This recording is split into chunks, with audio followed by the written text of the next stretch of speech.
Thank you for joining the Kootenay Conservation Program's Winter Webinar Series. This year's KCP Winter Webinar Series focuses on the theme of conservation in the context of climate change, restoration in action. I'm KCP Stewardship Coordinator Adrian Shaw. I'll host this webinar. And in the background, we have Nicole Triggs, who's our KCP Communications Coordinator, ensuring that the webinar series runs smoothly. Kootenay Conservation Program is a broad partnership of land and water conservation and stewardship groups, government agencies, resource industries, and agricultural producers working throughout the East and West Kootenays. KCP has four main priorities: increase the effectiveness, collaboration, and coordination of private land securement, increase the effectiveness and coordination of stewardship activities taking place on private lands, building financial and technical capacity of partner organizations, and to serve as a network. I'd like to acknowledge we are in the traditional territory of the Sinix First Nations, the Ktunaxa Nation, and the Okanagan Nation Alliance. As we get people to join in on the webinar, we're going to launch just a couple polls to get familiar with where you're based and what your affiliation is.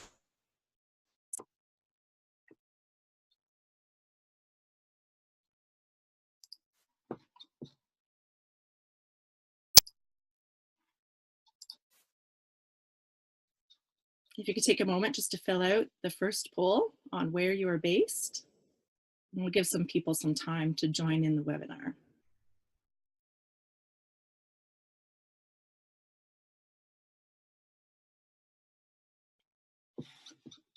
Excellent. Okay, we'll just end this poll and I'll just share the results.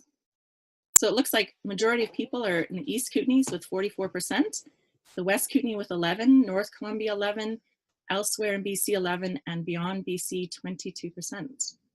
So our next poll will be on what your affiliation is.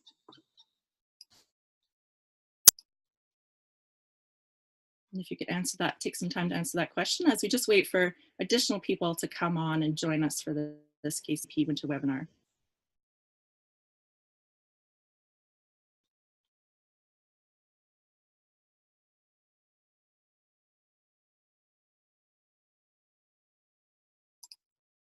Great, I'll just end that and share the results. So we've got 33% nonprofits, 50% consultants, 8% government, and 8% student joining us today.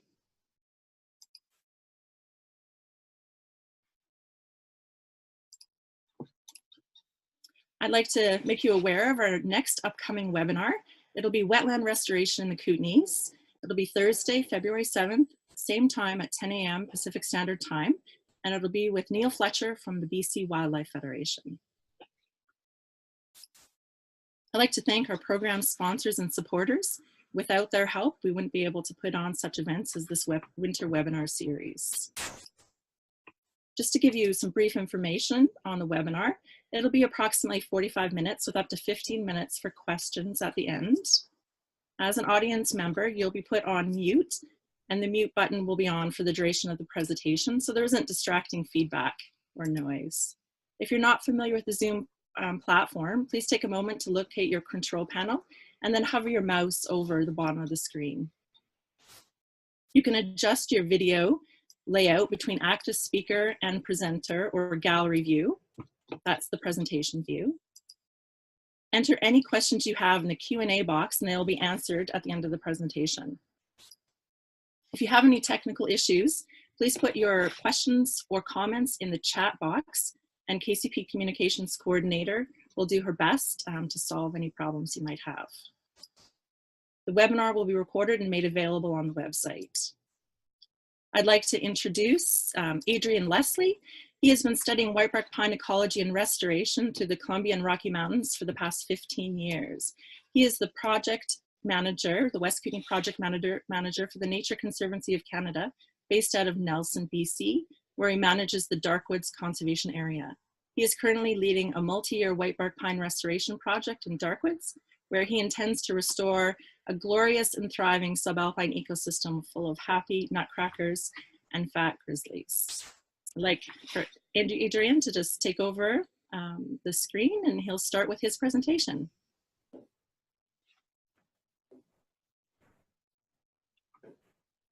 Let's see. There we go. Share.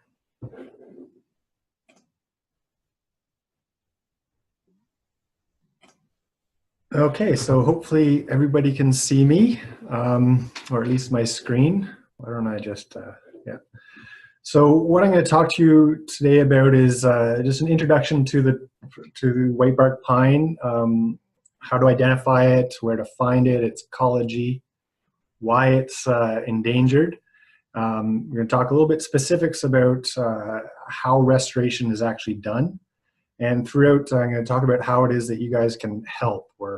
It's a wide-ranging species, as you'll quickly learn, and hard to find sometimes. So since many of you will be about in the mountains throughout the year, I'm looking for some help to identify where we can find these trees. So the reason, there we go. So I've been, as Adrian said, I've been working on whitebark pine for over 15 years now. And this past summer, NCC, Nature Conservancy of Canada, received some funding from the Columbia Basin Trust through their ecosystem enhancement program. And it's a 5-year funding program, which is awesome. It allows us to really develop a full restoration program with some security of funding in place. So we know that I'll actually be able to do this work over the next 5 years. Nature Conservancy of Canada is a nonprofit organization, so we look for funding from wherever we can find it. Columbia Basin Trust is big, the federal government is big, other nonprofits, provincial governments, municipal governments, and individuals as well donate to the NCC. So with that, I'll start talking about whitebark pine. Generally, well, you'll find it only in the upper subalpine forest throughout the Columbia Basin. And typically the first thing you'll see is a different shaped tree. And so if you look at this landscape, you can see this tree right here is very different shaped from all the other ones. This is a whitebark pine, and the distinguishing feature for it is, I think of it as looking like a broccoli top with rounded top like this, as opposed to the pointed tops of your Engelmann spruce and subalpine fir. And the branches are always sort of sweeping upwards like this. And I'll get into why that is, but basically they want to be able to present cones to Clark's Nutcracker. And in order to do that, it helps to have the branches sort of facing up and the cones are growing at the very tops of that. So what you're looking for is these upswept branches. You can see there's another one behind. There's a subalpine fir and another whitebark pine just behind it with the branches sweeping up. And I'll be showing you guys lots of pictures of whitebark pine so that you become familiar with it. And so that when you do come across them, when you're out in the alpine, subalpine, you'll be able to identify it. Really close up, this is a cone-bearing branch, obviously, of whitebark pine. Key things to notice is that the needles are all in groups of 5. So other pine species you might run into up in these upper elevation areas are lodgepole pine. And lodgepole pine always has groups of 2 needles. So we've got groups of 5 needles together, and it's really easy to just pull off one of these fascicles and count the number of needles. Other pine species have different numbers. Ponderosa has groups of 3. You'll also, in lower elevations, western white pine also comes in groups of 5 like this. But the distinguishing feature really is, the cones look quite different and the elevation in which they grow at. So if you're above, say, 1,900 meters in elevation and you see something with 5 needles, there's a very strong likelihood that it's whitebark pine. The cones themselves are also a distinguishing feature. This cone in the middle, this is the current year's cone. it's a 2-year process for the cone to develop. So these cones on the very tips are actually next year's cones. So by the fall, by September, when these cones become mature, these next year cones are already visible on the tips of the branches. And then back here, you can see these are cones from the previous year, which have already had all their seeds removed by Clark's Nutcracker. So that's close up. And then the other thing to notice is the white bark. So it's called Whitebark Pine, only really in the younger trees. Once they get to be, the bark is maybe 100 years old, it becomes darker and it looks more like a lodgepole bark. But the younger trees and the younger branches, they have sort of a whiter color to it. And then the other thing, obviously, in this picture is this is called white pine blister rust, which is a fungus. It's the fungus that's the main reason why it's an endangered tree species. And so what happens here is the spores from another, it's actually a complicated process with an alternate host of all ribes actually act as the alternate host.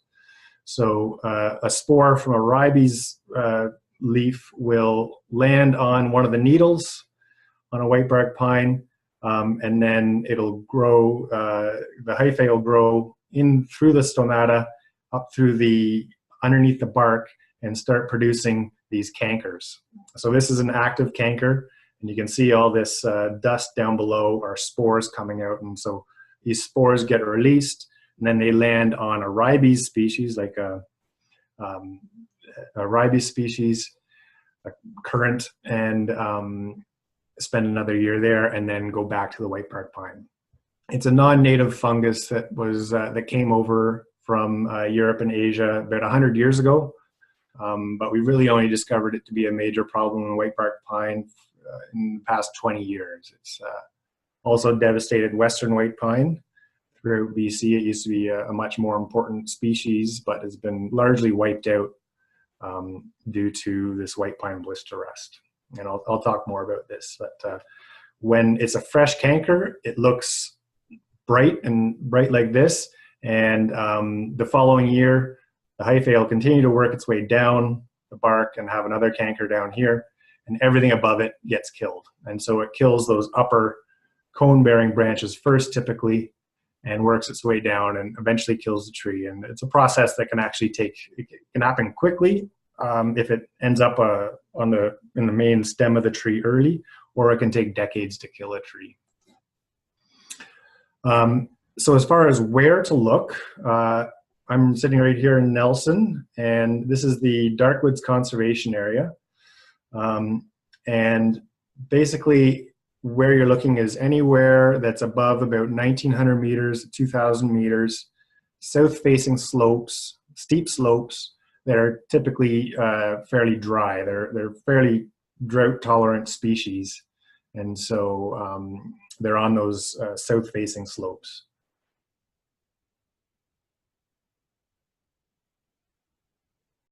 Middle, and NCC is currently fundraising to purchase this next creek right in the middle, which will then create a conservation area that stretches all the way from Nelson down to Creston, West Arm Provincial Park, Midge Creek Wildlife Management Area, all the way to the Creston Valley. So we've owned Darkwoods for the past 10 years, and now we're trying to complete the picture by filling in Next Creek here.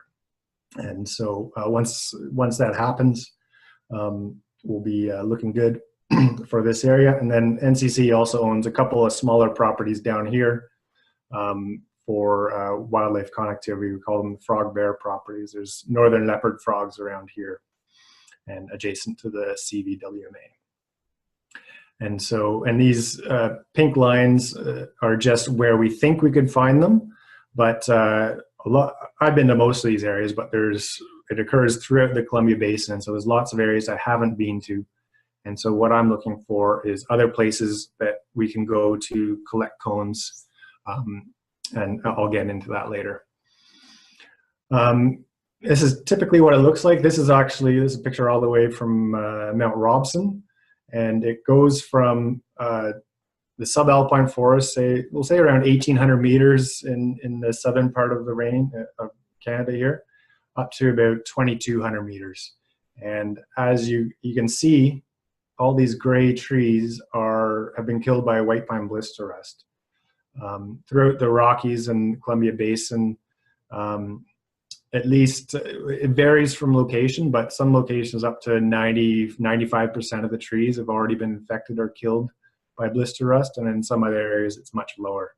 In dark woods, it's about 2/3 of the trees are infected with blister rust. So in your lower elevation forests, they can actually grow quite big. This one is about, it's almost 1 meter in diameter and 30 meters tall.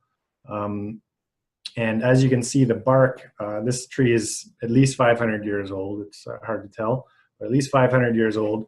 And the bark doesn't look white at all. It looks like a lodgepole pine. And just like lodgepole pine, it's also susceptible to mountain pine beetle. And so a lot of the older, larger trees have been killed by mountain pine beetle over the past 15 years as well. In dark woods, for example, of all these bigger trees, about 90% of them were killed in about 15 years ago in the most recent pine beetle epidemic. And then it grows up along ridges as well. And so here is a whitebark pine on dark woods. And you can see that this big tree that we're looking at here has been infected by blister rust. It's got a lot of dead upper branches. And so there's various cankers there that are working their way down and will kill this tree.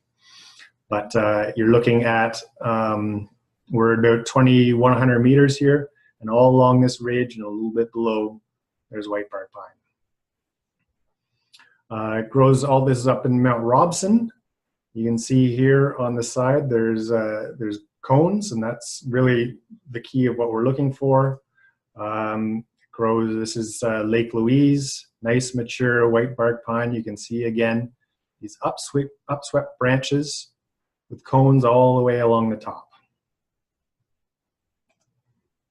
And oh yeah, the other thing I wanted to mention is that, like I said before, you'll see it most often on south-facing slopes. Often if you're walking along a ridge, you'll see whitebark on the south-facing and then subalpine larch on the north-facing slopes. And then this is sort of in between, the transition from your closed canopy forest to the real subalpine area. And this is probably the best place for us to go look for trees that we can collect cones from. You can see the trees are a bit bigger. They're sort of wolfy looking. And they will be producing a fair number of cones. Once you get higher up, this is right at the tree line.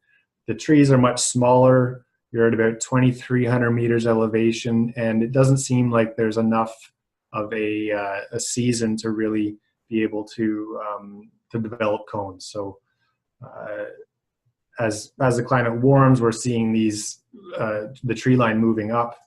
And as this is next to Mount Robson here, as the glaciers retreat, whitebark pine is starting to establish itself as a pioneer species. So this is another typical picture of a whitebark pine. And the other thing to notice as you're hiking around is listen for this.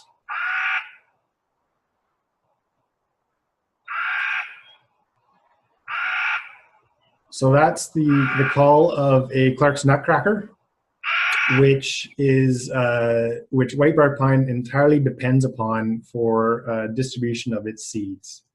We call them obligate mutualists because not only does whitebark pine require the Clark's Nutcracker to distribute its seeds, but the Clark's Nutcracker relies on the whitebark pine seeds for reproduction as well. Whitebark pine is a masting tree species, meaning some years there's lots of cones and other years there's very few. And recent research has shown that in the years following really high cone crops are the years that the birds can reproduce. When there's no cone crops, they're unable to produce. and I'll show you in a little bit about why it is that they're so important. I call them evolutionary soulmates because they develop together over millions of years, and they depend on each other completely for reproduction. Not sure. Oh, yes, this is going to work. So this is what the Nutcracker will do. In September, when the cones are mature, it sits on the top of the branch and hammers away at the cones. And there's a couple of things to notice here. One is that it's really hard to get the cones to open. So they hammer away, and then under each one of these bracts, there's 2 seeds, about the size of a kernel of corn. And you can see that underneath its beak, it's got this bulge here. It's a sublingual pouch. So underneath the tongue, there's a pouch there that can store up to 100 seeds. And so these birds will go and collect about 1 or 2 cones worth of seeds in its sublingual pouch, and then fly anywhere from right below the tree to up to 30 kilometers away to cache the seeds. And it'll hide the seeds just about an inch underground, finds a little spot to plant the seeds, and it'll do a cache of between sort of 1 and 20 seeds per cache. And it's really neat to watch. They just sort of dig a tiny hole with their beak, plop a couple of seeds in, cover it up, and fly away. And then over the course of the following year, they come back to retrieve those cached cones. And they have an exceptional memory. They do up to 20,000 caches per season, and they can remember where they all are. They come back to a spot where they've cached cones. They sit on a branch and they triangulate when they have a couple of unique features, and they know the distance from those features, and then they can actually dig and find these caches underneath the snow sometimes. And so they've got memory certainly far better than I do. And however, they do cache as many seeds as they can throughout the season. So if they've cached more cones seeds than they can eat over the course of a year, they'll just keep going. They're hardwired to just keep going. And so it's the seeds that they don't go back and retrieve, or they forget about, or they can't find. Those are the ones that germinate and turn into the bigger trees. And so there they are. You can see them loading up and flying away. And then, so here are the little germinants, all thanks to the Nutcracker. They like to plant seeds in recently burned areas. They actually plant them all over the place, but they do really well in recently burned areas. And this is just in the first season, they grow in these tiny little things, and eventually grow into larger seedlings. This guy is already 4 or 5 years old, and just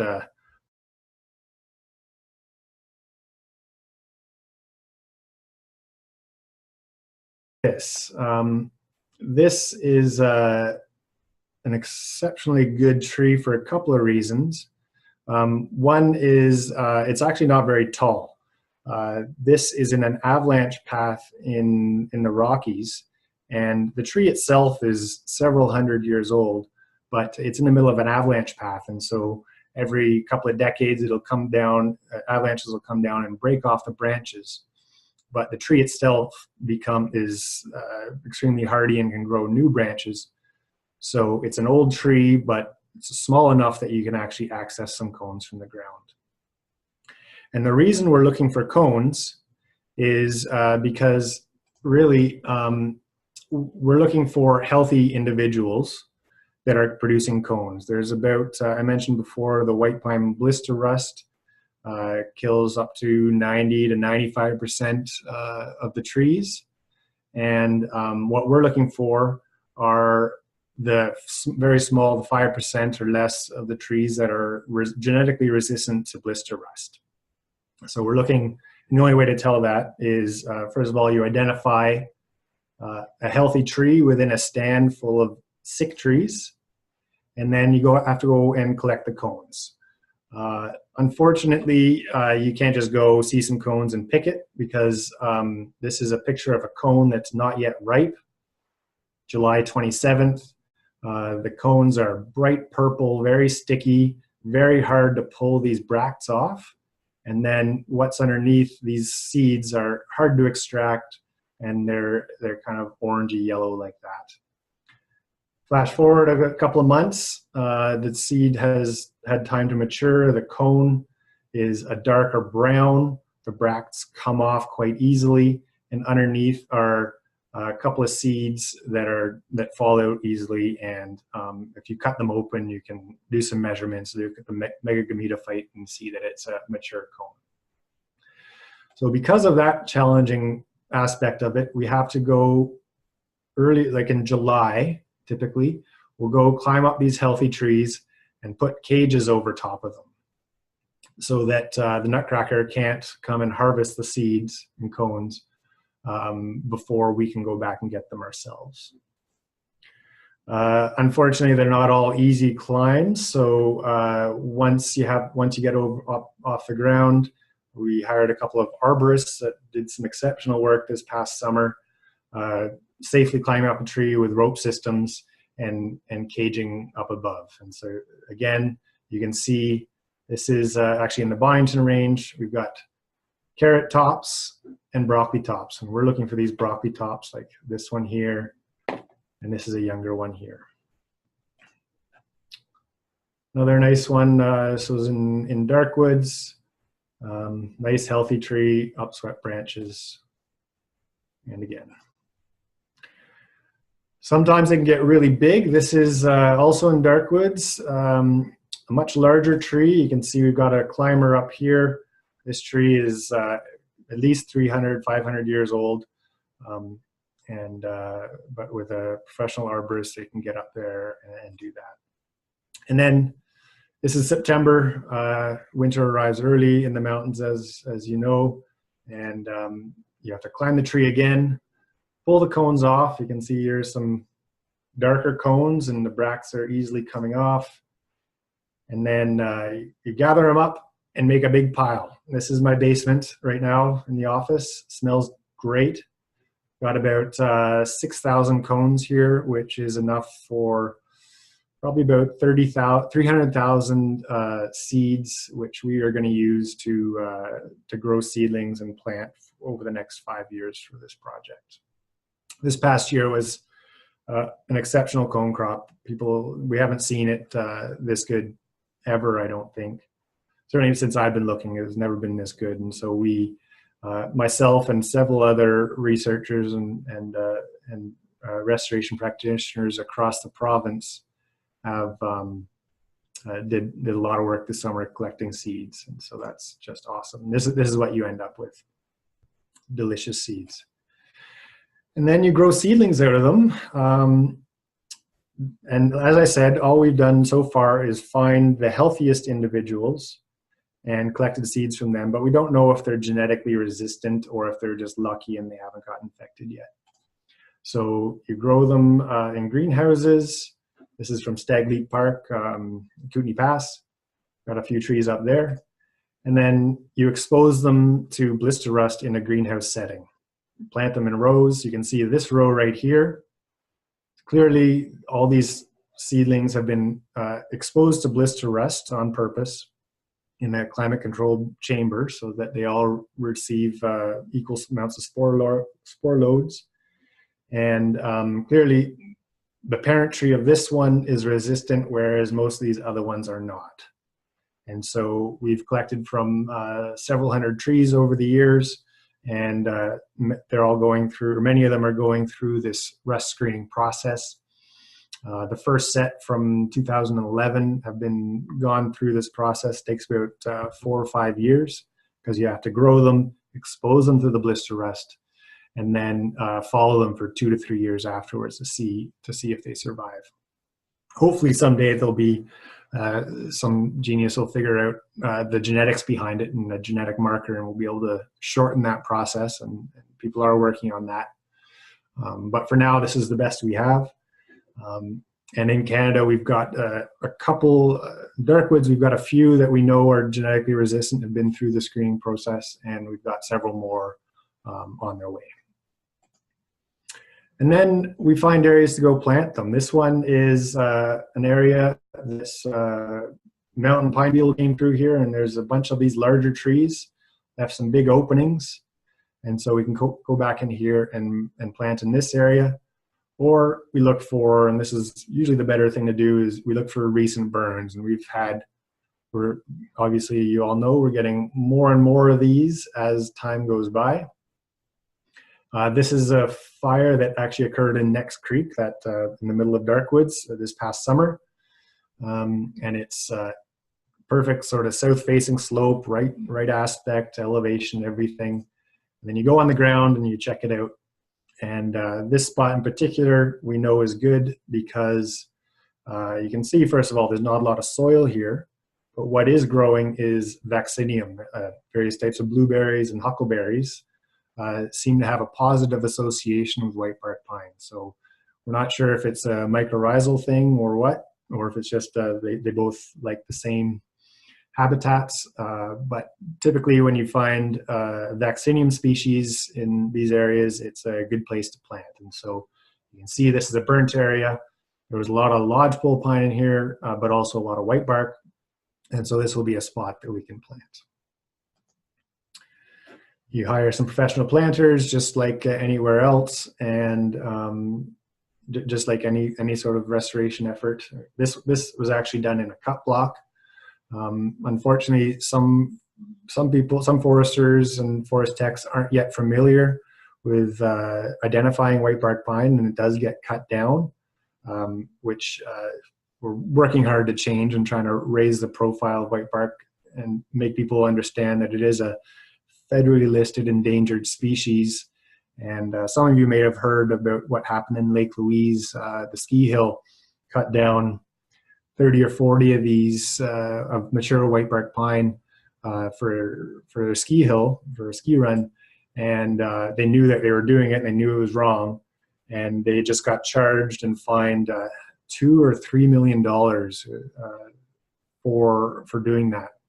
They're appealing it and everything, but it's still, because it was done in a national park, they were charged under the Species at Risk Act and convicted, actually. So not quite the same situation in BC and on provincial land, because it's blue listed. It doesn't quite have the same level of protection, although it should under the Species at Risk Act. It says that if the provinces aren't doing their job in protecting, then the federal government can come in and impose their restrictions on it. But that hasn't happened yet for whitebark pine. We're trying other routes to make people aware of it. Can't remember what my point was here, except to say that, I don't know what I was going to say there. So the other thing that we can do, in addition to growing and planting whitebark pine, is we find younger stands where it grows in mixed forests. And so here we can see, here's a whitebark pine. This is about a 60-year-old stand. It's starting to produce some cones at the top, but it's got lots of subalpine fir around it. And so one thing that you can do is you can do what's called daylighting, and you remove all the competing tree species within 3 or 5 meters of it, which allows, first of all, the whitebark pine to survive and grow, but also grow a large canopy. If it were just to be left alone like this, it would probably get outcompeted by subalpine fir. A lot of them would anyways. Just because it's whitebark is a slow growing tree species, and it will just get overtopped, and it needs open spaces to grow. So if we go in there and open it up, it'll allow the whitebark to persist for longer periods of time. So that's in a 60-year-old stand, or you can go to a younger stand. This is in a cut block that was logged high elevation, and then there's, for some reason in this spot, there's a whole lot of natural regeneration. There was a nutcracker that cached a lot of seeds here, and maybe got taken out by a hawk before it could come and collect them, or what. But for whatever reason, this cut block, it's really interesting. this cut block, there's a ton of whitebark, and the other one right next door, same everything. There's almost none of it, and that's just sort of the result of being distributed by Clark's Nutcracker, which is why it's so hard to find these sometimes, is because even in a spot where everything is good, the conditions are right, if the bird doesn't cache the seeds there, it doesn't grow there. And so that's why I'm hoping that to get some help in identifying areas where we can do this. And so I threw these two pictures in here just in case you are, if you're working in forestry, for example, and you come across any whitebark pine growing naturally within a cut block or within a future, like a recent cut block or in a planned cut block, let somebody know. Let me know if it's growing in a cut area, so that we can talk to the forester or the tenure holder to see if they can make whitebark pine a preferred species and ensure that it survives. Because what happens when you're planting other species, you're cutting down whitebark pine in these high elevation areas, and then you're planting competing species and not managing at all for whitebark pine. So if you're not paying attention to this, you're missing out. So that's where you guys come in. As you are up in the mountains, I'm hoping that you'll have enough of a search image so that you know what to look for, and you're looking for. You're listening for Clark's Nutcracker. You're looking for the high five. So Clark's whitebark pine grows in high elevation, 5 needles, and its arms are always upstretched. So if you just remember the high five, and that'll help you. You can do this work in the winter time. This is what some of the smaller trees look like in the winter, but obviously larger trees, you can identify them in the winter. But typically, this work is done in the summer. But whatever works for you guys. So now I'm just going to show you a couple of websites. One, if you want to get more involved or and learn more, there's the Whitebark Pine Ecosystem Foundation of Canada, where you can become a member and get lots of news and information updates. There's a periodical dedicated to whitebark pine called Nutcracker Notes. Comes out twice a year. Yeah, twice a year. And as a member, you'll have access to that. Now, the other thing that I wanted to show you, and the app that we'll be using for this project, is something called iNaturalist, and it's a citizen science app that you can just go to the App Store or Google Play, where it's on Android or iPhones, and it's remarkably easy to use. You just you can sign up, you create a username and password, and then it's remarkably easy. You're up and running in no time. And so how it works is that as you're out in the mountains, you see a whitebark pine, you snap a photo of it with your phone. And what I'm looking for are at least 2 photos. One is the overall shape of the tree, and then something up close to verify that it's got 5 needles. Ideally, you'd have a cone in there as well, so that, and then once you've taken those photos, once you get back in cell range or Wi-Fi range, you can upload those photos. I'm not going to go through, there's online videos showing you how to do that. Really easy. I learned how to do it in 5 minutes. You upload these photos, and then it becomes a record on iNaturalist. You, let's see, what can I do here? So it's a worldwide community, and you can see there's over almost 500,000 observers, citizen scientists, 15 plus and counting observations. And you don't need to join a group or anything like that. You just have to, if you identify it as whitebark pine, all I have to do, so if you're out there and you're collecting this data, you upload it to iNaturalist, And then I just have to search for whitebark pine and zoom in. And you can see that it actually covers the range quite well. It goes all the way down to California. There is some sort of citizen scientist project down in the Sierra Nevadas that uses iNaturalist. And then what we want to do is fill up the Columbia Basin with more sightings. And so an example, this one up here, you just click on a sighting, and there you go in Jasper National Park. Someone took a picture of this, nice close-up picture. I'd prefer to see something a bit broader just to get a better idea of what the stand looks like, but that's certainly good enough for me to identify that it's whitebark pine. And so how it would work is that you would say, hey, I suggested an idea of whitebark pine, and then you need two other people to confirm that it's the identification of whitebark pine. And so I'd say, yeah, I think that's whitebark pine. In fact, this one I did. Yes, I suggested whitebark pine. And once you get two people to confirm it, it becomes research grade, and we can then use that, and we can use that with confidence. And the other thing you can do here through iNaturalist is learn more about it. There's lots of pictures, graphs about the time of year of all the sightings. You can see there's not much going on in January. July, August, September is where people are seeing it. That's the seasonality. As the years go by, iNaturalist started back in 2009, and then you can see that it's just becoming more and more popular. And so through this project, I'm hoping to get a bigger spike for 2019 and beyond, and learn more about where.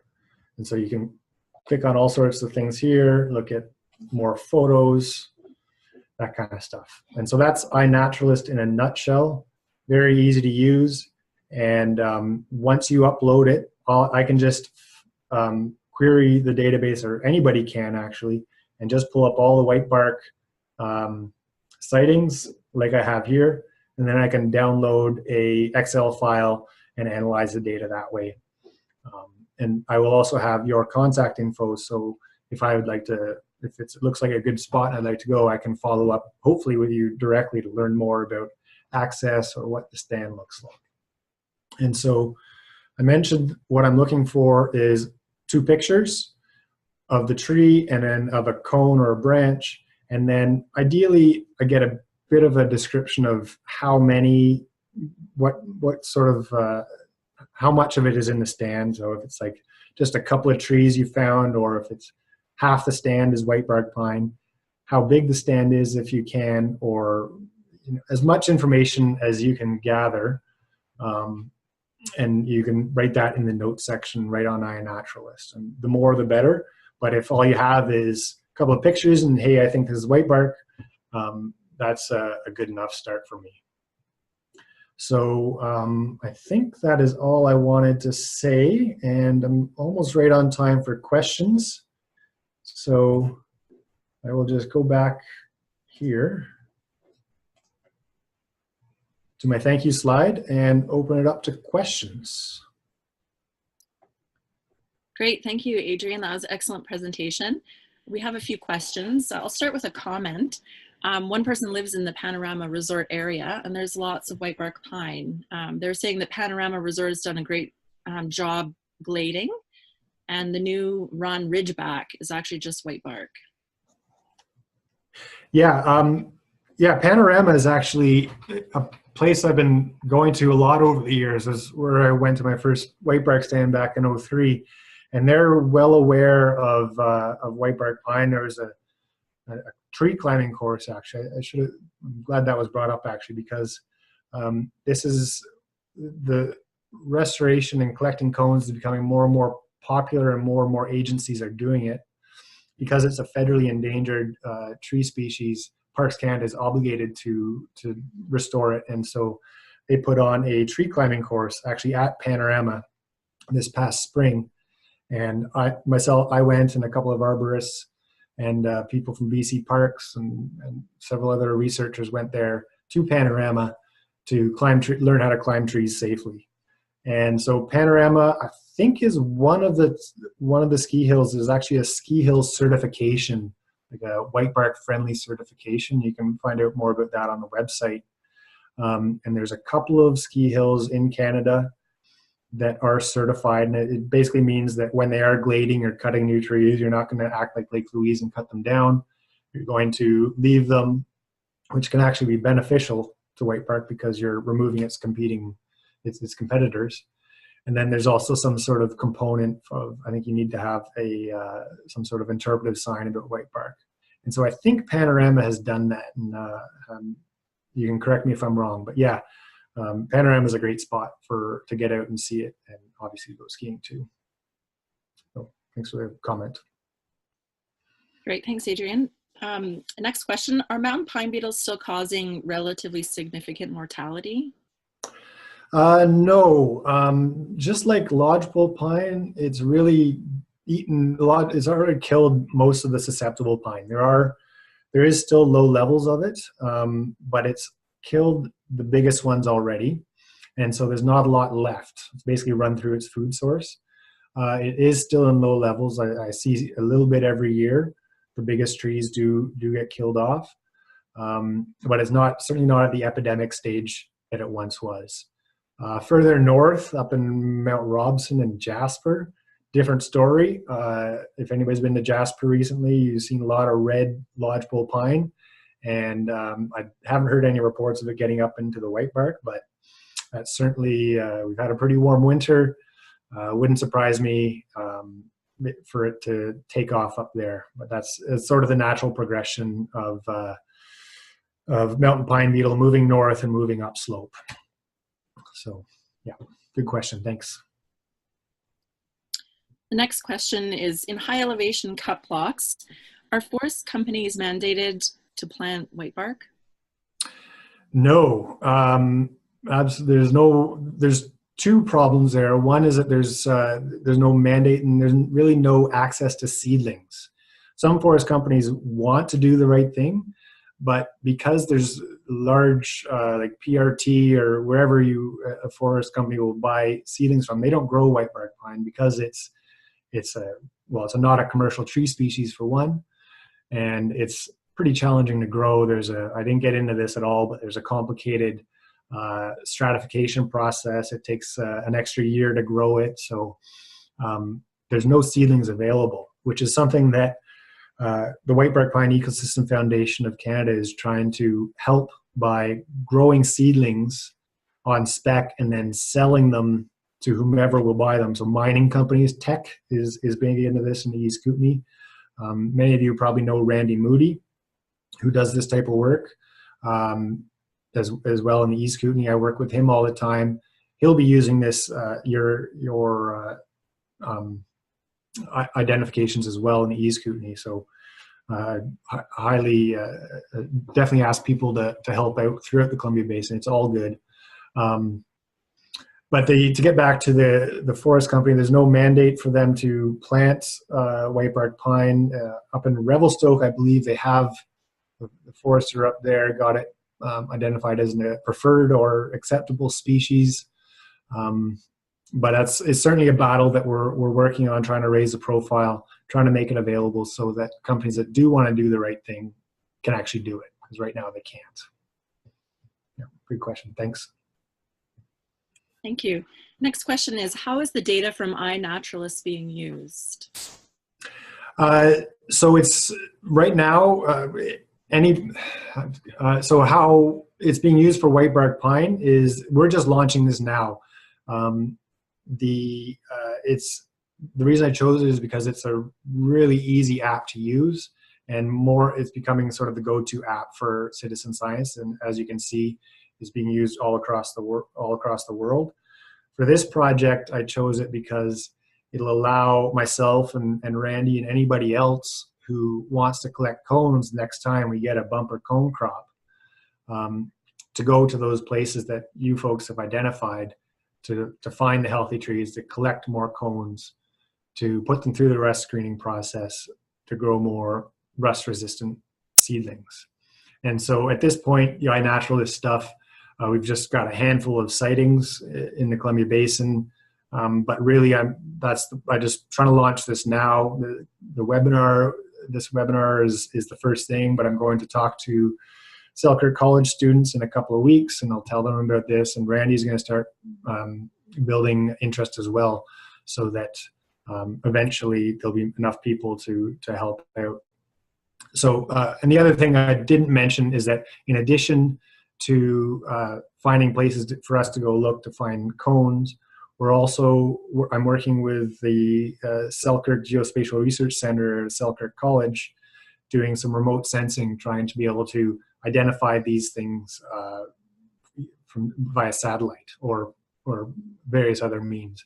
And having known locations of whitebark pine is really important for that type of thing, so that we can basically ground truth what we think. If our remote sensing says that we think this is a whitebark pine, we can use your locations as test sites, whether or not they found it. And so that's sort of down the road. That's something that we'll hopefully be able to use, not necessarily, but certainly identifying good stands where there's cone-bearing whitebark pine is the main thing that we'll be using iNaturalist for this project. Great, thank you. The next question is, how has the decline of whitebark pine affected Clark nutcracker populations? That's a great question. We didn't really know much until recently. There's a couple of PhD students down in the States. It appears that because they are reliant on whitebark pine for reproduction, it's definitely negatively impacting them. The Breeding Bird Atlas, I believe, has noticed a decline. Anecdotally, as you walk in a year where there's no cones, you don't hear that sound of the Clark's Nutcracker. But whenever there's cones, there's nutcrackers back on it. So it's not yet at the point where Clark's Nutcracker is endangered species, but it certainly sounds like it might be going that way. People are on that as well, and so we'll be keeping an eye on that over the next few years for sure. Yeah, Clark's Nutcracker does have alternate food sources. If anybody's spent time in Lake Louise, you know they like French fries as well. And they go after Douglas fir seeds, for example. But the nutritional value of the whitebark pine cones are so much higher, and the seeds are so much larger that they can sustain themselves on other tree species, but they can't reproduce with them. So yeah, it's definitely a problem for them as well. Great, thank you. There was a question that I can actually answer. Will a recording of the webinar be available afterwards? And yes, we will be posting this webinar on the KCP website, and we'll be sending you a link after this webinar. The next question is, do you know what the BC provincial government is doing for whitebark pine restoration? Yeah, they're doing a lot, actually. I'm working with them as well. Here in Nelson, actually, Dr. Michael Murray has been is a whitebark researcher, and he's a forest pathologist. And they have set up a rust screening program in Vernon, actually, the Kalamalka Research Station, where they are screening whitebark seeds and seedlings from myself and other researchers all the way up to Smithers. Actually, there's a big collection up there this past year, and so the Forest Service is doing that, and they're becoming more and more aware of it. They're foresters, and Michael Murray is really leading the charge. The BC Surrey Seed Center is. We're working with them. They store seeds for us. They've been working on it for a long time. Genetics Council, BC Parks is on it now. I mentioned a few years ago, Randy Moody and I gave a presentation to the BC Parks and Protected Areas Management Forum, BC Park. And they have gotten involved. Mount Robson, I've mentioned a few times. I did a project up there for a few years where they've where I collected cones and they planted and they did some spacing and all that. So BC Parks is on it as well. So it's definitely gained momentum within the provincial government as well as the federal government for sure in Parks Canada. Thank you. The next question is work being done to understand the intersection between ecologically beneficial wildfire and whitebark pine populations? Yeah, it's wildfire and climate change. I didn't talk a lot about fire, but it is typically, at least in the subalpine, below the tree line. Up a tree line, it can form a climax community where there's not a lot of other competitors.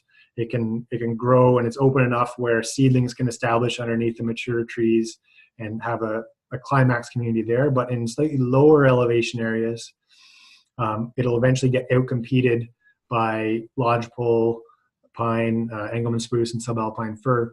And in those lower elevations, it requires fire to remove the competing species, and Nutcracker will then cache or all go plant trees within these higher elevation stands that have been burned. And so there's been a lot of work done on fire ecology and whitebark pine, and what will happen with increased fire, increased drought at high elevation probably. And interestingly enough, actually, it's possible that whitebark could benefit from a warmer, drier climate. It's really, as you can probably appreciate, a challenging science to understand because there's lots of different factors. But it's not as simple as things are getting warmer. It's already a tree line, and eventually it's going to go off the top of the mountain and there won't be any habitat left. Because things are drying out, it depends on these. It can grow almost out of rock. It doesn't require a lot of soil to grow. It's a really drought-hardy species that it might actually, some models suggest it might actually benefit. As like you can see, it grows down in the Sierra Nevadas, down in California, all the way up to McBride and Smithers in BC. So it's got a pretty big ecological amplitude and might benefit from climate change. And certainly fire is a big part of that. And so the increased fire activity, the only real downside of that is that obviously fires can kill mature, healthy whitebark pine that we know. For example, there might be one that we've identified as being resistant to blister rust, and there's a fire. And so what you can do is what we will do is once we've identified a healthy tree, you can actually remove some fuels around it. You can remove other competing tree species. If there's broken branches, you can pull it all back so that when a fire does come through, usually a mixed severity fire, your chances of that healthy individual surviving goes up. But if you haven't done that, then all bets are off, and you could lose some mature individuals for whitebark pine due to fire. But overall, fire is considered a positive, and in fact, Jasper and Banff have been doing prescribed burns for fire.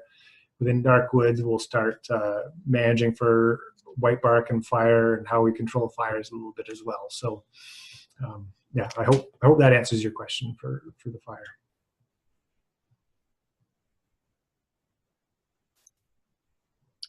That's great. Thank you so much for joining us today, Adrian, and presenting on whitebark pine. That was the end of the questions. I'd also like to thank you to everyone else who joined in today for this webinar. I hope you guys enjoyed it as well. Please expect a follow-up email tomorrow with a link to an online post-webinar survey with about 7 questions. And I believe today we are going to actually have that post up after this webinar concludes. We appreciate your feedback, and it helps us plan future webinars. Again, our next webinar is going to be Wetland Restoration in the Kootenays with Neil Fletcher from the BC Wildlife Federation. That'll be Thursday, February 7th at 10 a.m. Pacific Standard Time. And a registration link for that will be included in the follow-up email. I hope to see you then. Thank you for joining us today. And I hope there'll be my email address included in that follow-up, so that if anybody wants to follow up with me directly, other questions, or tell me about a great place you found already, I'm all ears. Thank you very much for your time. We will do that. We'll include Adrian Leslie's email in our follow-up. Thank you so much for joining us. Thank you.